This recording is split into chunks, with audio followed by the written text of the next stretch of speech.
Nick, I think we already got another caller. We do, yeah. Carla, are you with us?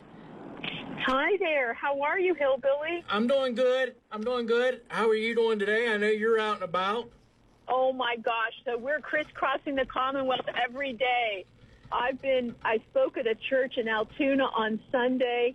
We did an event in Westmoreland County yesterday. Today, we're driving through Indiana County, and we're putting so many miles on the cars. But, it's for the Commonwealth. We love our country and our Commonwealth, and that's why we're doing this, because we can't afford to elect John Fetterman to the Senate in November. We have to hold this seat, and I'm the only candidate in this race that's going to be able to beat him in November. Well, we're trying to help you out as much as we can. What else? I'm just going to turn you loose unless you have a question for Isabel. Yeah. Well, I did want to, we can hand it over to you first, Carla, if you want to talk about anything specific. But eventually, I did want to bring up your statement about protecting women's sports, because I saw that you had written a statement a couple weeks ago about it. So it's up to you, whatever you want to talk about first. Well, sure. Just for those listeners who haven't met me before, my name is Carla Sands, and I grew up in Cumberland County, and I'm an eighth-generation Pennsylvanian. And my Pennsylvania ancestors from western Pennsylvania fought in the American Revolution and in the Civil War. And I like to say that this is our time, yours and mine, to fight for the heart and soul of our great country, because the left has become so radical. The Democrat Party is no longer the party of JFK. They're the party of Bernie Sanders and AOC, and they're intent on creating a socialist country in the place of our constitutional republic. I'm also a pro-life, pro-First Amendment, pro-Second Amendment, constitutional conservative, America First businesswoman and Christian and mom. And I served as President Trump's ambassador to Denmark, Greenland, and the Faroe Islands from 2017 until 2021, working on behalf of all of the people of the United States to increase our trade. And we increased it over 43%, creating jobs here at home, and to increase our security, to combat our adversaries like Russia and China. And I was so successful working with my team in the Department of Defense and NATO that the Department of Defense awarded me their highest civilian honor. It's called the Medal for Distinguished Public Service. And while we were countering our adversaries, we were able to block that Russian gas pipeline that was being built from Russia to Germany. The only place it was never completed was where I was the ambassador, and I was able to work with the government and then with the threat of sanctions to block the completion. We were able to block Chinese-made 5G equipment in Denmark. So we had success after success, many other things we did working with many different departments in Washington. But what I really want to tell your listeners is that our Pennsylvania families, our working families, and our seniors on a fixed income are suffering under the radical Biden administration's policies.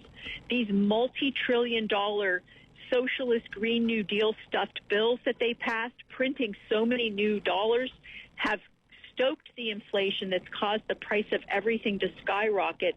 And then their war on Pennsylvania's energy has been the kerosene on the fire that has just lit the inflation. Today, the numbers came out. Inflation is 8.5%, and I think it's going to go higher because they want to spend more of our money. It's out of control. I'll work to stop the out-of-control spending.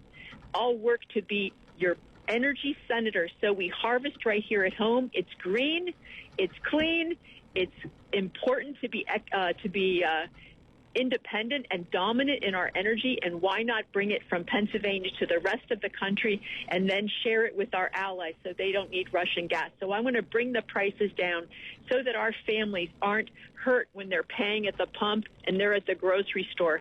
It's outrageous what's happening. I can't even believe how much everything is costing. I think it's more than 8.5%. I think they're hiding some, because when I go to the grocery store or the pump, it's almost double what it was when Biden came into office. Yeah, I think you're right. I think it's definitely more than they portray. Well, it's a flawless way of calculating it. The way they do it right now. If they would have Right. calculated Is that what like it they is? did in the '70s, right, like they did years ago, it'd be like 17%. The way I understand. Interesting, because it feels like that. When I was a kid and Jimmy Carter was the president, I can remember these kinds of prices, and we had gas lines because Democrat policies, when they trend into the socialist area, it upsets our free market. We're a free market society, and when you let the free market take care of it, it's better. Under President Trump, even during the pandemic, we were recovering. Our economy was still strong. Inflation was still low, but we saw what happened as soon as this administration got in. They took down all of those good policies, whether it was the border or economic, fiscal restraint, not spending too much money, whether it was, all of the different things they've been trying to implement and take down, for instance, raising taxes, putting more regulations where they're driving our farmers and our energy sector crazy with these Green New Deal regulations, all work to take those down because that's a war on our Commonwealth economy and our family jobs. I agree. Do you have like a specific plan to help stop inflation if you were to get elected? 100%. The first thing I do in Washington, I used to say, when people would say, and I go to transgender sports, but when people would ask me, what's the first thing you're going to do? For many months, I would say to our voters, the first thing I'm going to do is do investigations. I'm going to investigate Fauci. I'm going to and we're going to hold them accountable. I'm going to investigate Hunter Biden and the radical Biden administration and what the Biden administration has been doing with corruption, with China, with Russia, with Ukraine. They're compromised and they're corrupt. And then also I would talk about holding China accountable because they unleashed this virus on the world while they blocked the virus from China to the rest, from Wuhan to the rest of China. They stopped those flights, but they allowed and encouraged through the World Health Organization the flights from Wuhan to the rest of the world. So they spread this knowing what they were doing. This was on purpose, folks. Yes. Yeah. So that's what I used to say. But now, you know what I tell folks when they say, what's the first thing you want to do? I say the first thing I want to do is stop the out of control inflation, because that's the first thing that's hurting folks. That if you can't put food on the table and gas in your tank, you're in trouble. And our people, can you imagine trying to feed and clothe your kids and put gas in the car to get to work when you are on a salary and you did not keep up with this inflation last year and this year? If they're saying 8.5, say, a little more than that, I don't know anybody that got that kind of raise. So they have less purchasing power under this administration than they did under President Trump's. We need to bring back those good policies, so I'll work to stop the out-of-control spending. That's what's causing the inflation. The multi-trillion-dollar bills. We have to wind those down, take out the Green New Deal policies, take out the $10 billion here and $100 billion there to leftist organizations and cities because they're trying to bail them out from their bad actions. So that's the first thing. And then when we stop that war on American and Pennsylvania energy, the cost of energy causes everything to go up. When it's high, it goes higher. For instance, fertilizer is a petroleum byproduct. We need energy from the ground to make fertilizer. So now the cost of fertilizer is skyrocketing for our farmers. And how do they absorb that new cost? So when we bring down the cost of energy, the cost of food will go down. The cost of transportation will go down. So we have to do that. Cost of heating our homes, which is skyrocketing under this radical administration. Now we have a governor that's trying to put in RGGI, which is also going to be a huge tax of maybe 30% or more on our families. It's ridiculous. Yeah, we got a coal. I think there's like one or two coal-fired power plants left, and we're going to be shutting down another one pretty soon. But they're clean. They're clean coal-fired power plants. These are not the coal-fired power plants of the 1940s. They're not belching. They're really controlled. They're capturing a lot of the carbon. They're not zero, but they're very low polluting coal-fired plants. And we know one of the reasons why our CO2 emissions have gone down in the U.S. is because of our natural gas. So when I was the ambassador, I would work to sell American natural gas because we know that we harvest it cleaner here, and it comes from a friendly power. We don't want to buy Venezuelan and Russian and Iranian energy. That's blood energy. We want it from a democracy, and that's the United States. Do you want me to talk about transgender? Can we get a break in, Carla, real quick? Thanks, Hillbilly. Okay, we're going to take a quick break. We'll be right back. Ultimate structure. Thank you, Hillbilly. Thank you. And to your listeners, Hillbilly, I just want to say hi. And we have to take care of our Pennsylvania working families. We have to take care of them. And so we have to bring down the cost of everything. My website is carlasands.com, carlasands.com. And I hope your listeners will go to my website. They can sign up and volunteer on there. They can read more about our messages and our platform. If they have the means, they can support our campaign. Any amount is appreciated. If they can kick in $10 or $20, I would just say thank you, because I can't do this alone. But also, if they're interested in any kind of volunteering, like door knocking or phone banking, we would be honored to have them join our grassroots team. It's largely a faith-based team. Many pastors across the Commonwealth have come up around our campaign because they know I'm the trusted conservative candidate. I've been very strong in the polls. We have a great campaign with wonderful members coming up around us. So carlasands.com. And do you want me to talk about the transgender issue, Hillbilly? Yeah, no, that would be great. Okay. Basically, for our listeners, you did put out a statement about protecting women's sports whenever the Leah Thomas incident or situation, I could say, occurred. So, what have you thought about all of that? And if you did get elected, how would you handle women's sports now, since this is such a heated topic? I think it's not top on the mind of most of our listeners. I would think they're concerned about the schools taking the innocence away of their little children and trying to indoctrinate them to hate each other and hate our country with all the critical race theory under whatever name they use. But transgender issues it's so shocking. The social media platforms are literally deplatforming people that say men are men and women are women. Mm-hmm. Can you imagine? In the Bible, it talks about when they say that black is white and good is evil. We have to push back against that. The truth is the truth, and people are entitled to their own opinion, but not their own facts.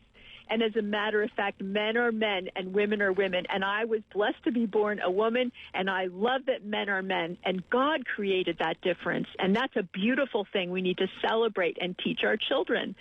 So I will protect women's sports because, the women's organizations fought for the right for women to have their own teams so that they would be able to compete against each other on a level playing field. But the left, the hard left, and this transgender, I would say, ideology that's attempting to censor free speech so that people aren't allowed to say that a man who's wearing women's clothes is still a man, that is evil. We have to be able to speak the truth and have free speech, because if we don't have free speech, we don't have a constitutional republic. And I think Elon Musk recently said that a few days before he became the biggest shareholder of Twitter. And I hope that he can reestablish Twitter as a platform, a place where people can share openly with free speech their thoughts and their opinions. This is censoring speech, whether it's Facebook or Twitter, YouTube, how they've taken down pro-life groups that talk about protecting women's sports. Some of these young athletes, female athletes, are now finally feeling the boldness to come out and speak the truth, that they feel like they're taking away their opportunity. And that's what it is. You can't let men compete against women. We're not as big or as fast or as strong in most cases, right? Right. That's our biological difference. And, they always say, trust the science. That is what science is. We are biologically different, and that's okay. But it's just not fair how women have worked so hard their whole lives for their moment, goodness. whether it's swimming Right. or track or whatever, and it's being completely pulled away from them because of someone that is identity. Like, honestly, at the end of the day, women's identity is getting taken away. In a sense. It is. They're trying to almost dehumanize women, where they, instead of it breastfeeding, it's chest feeder. Instead of a pregnant mother, it's a pregnant person. No, sorry, guys, you don't know the language. Words matter, and historical context for language matters. I loved being pregnant with my daughter. I was so blessed to be able to breastfeed my daughter, and we have to preserve the language and preserve our culture. And the left is attempting to take away our culture, take away our language, and fundamentally change our country into a place that I don't recognize, more like communist China than the democracy that I grew up in. And so I will fight for our traditional values. I'll fight to reestablish our beautiful American and Pennsylvania culture. We're not going to let them take that away from us. We're going to celebrate, because our history is part of our past. And we know if you don't know history, you will repeat it. And so our children must know the good and the bad about our history. But we are so blessed to live in the greatest country in the history of the world. And every one of us in America is blessed. And we should take a moment to appreciate the blessings of what the freedom and liberty we have bestowed on us. I think it's slipping away, and that's why this election is so important. We have to win this seat so that we don't have a radical communist socialist like John Fetterman representing us and continuing to take away our freedoms. Carla, one more time, your contact information, then I'm going to have to cut you loose. I'm sorry, we got a ball game today, so. Hillbilly, I wish I was there for that ball game. My contact, carlasands.com, carlasands.com. Please follow me on social media, Carla Sands for the U.S. Senate. I will never let you down. I'll always fight for you like I did since 2016 as the U.S. ambassador, serving as an America First representative. I love you, Hillbilly. I love your listeners. Take care, and God bless you. Take care, stay safe, and I'll see you next Wednesday, I guess, at Nemacolin Country Club, huh? Can't wait. Yeah, bye you take now. care. Bye-bye. Take care, Carla. Hey, Nick, do you want to take us to a break, and then we'll get to our next guest on? Let's do it. Let me pull this up here. I was on the other log.